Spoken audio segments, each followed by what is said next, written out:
Sveiki, zēni un meitenes! Jūs klausāties kopā ar Jēzu.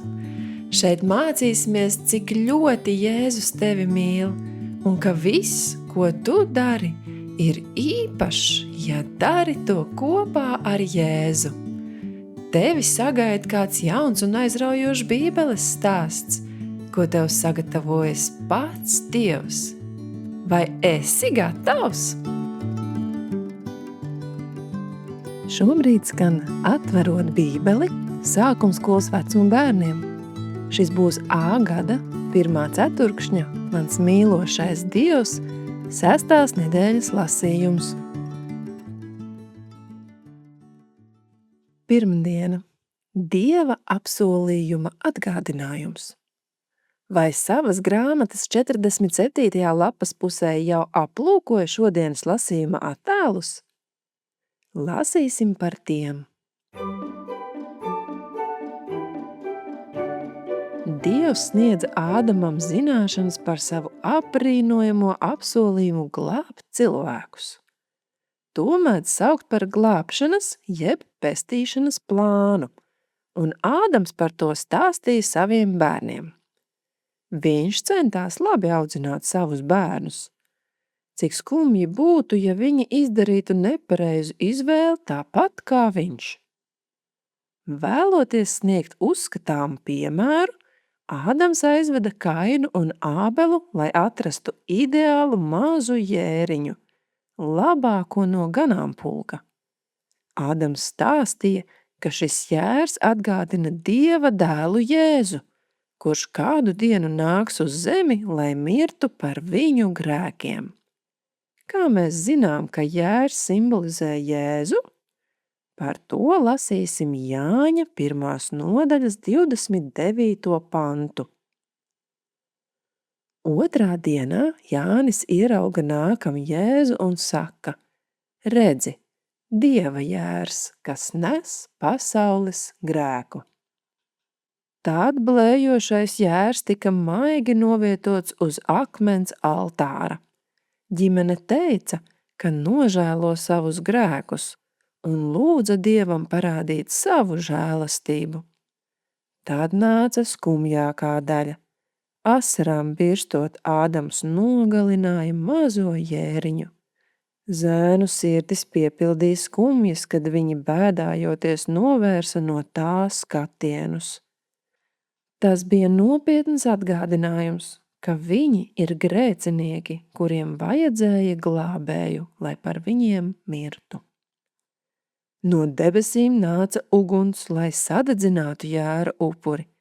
Dievs izteica atzinību par šo pienesto upuri, lai mācītu, ka Jēzus kādu dienu mirs par viņiem. Tā ģimene redzēja Dieva lielo mīlestību un viņa žēlastību. Viņi jutās patiesi priecīgi. Ābels izauga par spēcīgu jaunekli, kurš ļoti mīlēja Dievu. Viņš ar prieku izvēlējās sekot Dieva norādījumiem un upurēt jēru. Kā Dievs uzlūkoja Ābela upuri? Par to lasīsim 1. Mūzus 4. nodaļas 4. pantā. Un arī Ābels nesa upuri no avju pirmdzimušiem un no viņu taukiem, un tas kungs uzlūkoja Ābelu un viņa upuri. Dievs mīlēja Ābelu, un Ābels mīlēja Dievu. Ābels mīlēja Dievu, un Dievs mīlēja Ābelu. Tas bija kā skaists mīlestības aplis. Padomā un pastāsti. Kāpēc Dievs bija priecīgs par Ābela upuri? Kā tu to zini? Ko tu vari darīt, lai parādītu Dievam, cik ļoti tu viņu mīli?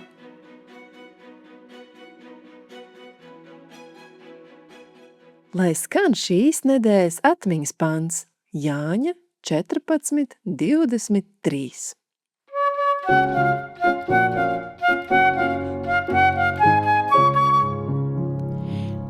Jēzus viņam atbildēja: Kas mani mīl, tas manus vārdus turēs, un mans Tēvs to mīlēs, un mēs nāksim pie viņa un ņemsim pie viņa mājas vietu. Kas mani mīl, tas manus vārdus turēs, un mans Tēvs to mīlēs, un mēs nāksim pie viņa un ņemsim pie viņa mājas vietu. Jāņa 14:23.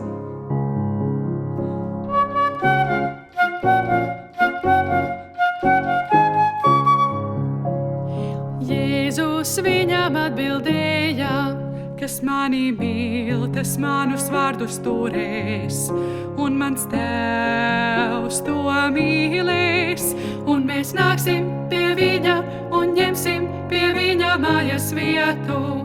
Kas mani mīl, tas manus vārdus turēs, un mans Tēvs to mīlēs, un mēs nāksim pie viņa un ņemsim pie viņa mājas vietu. Jāņa 14:23.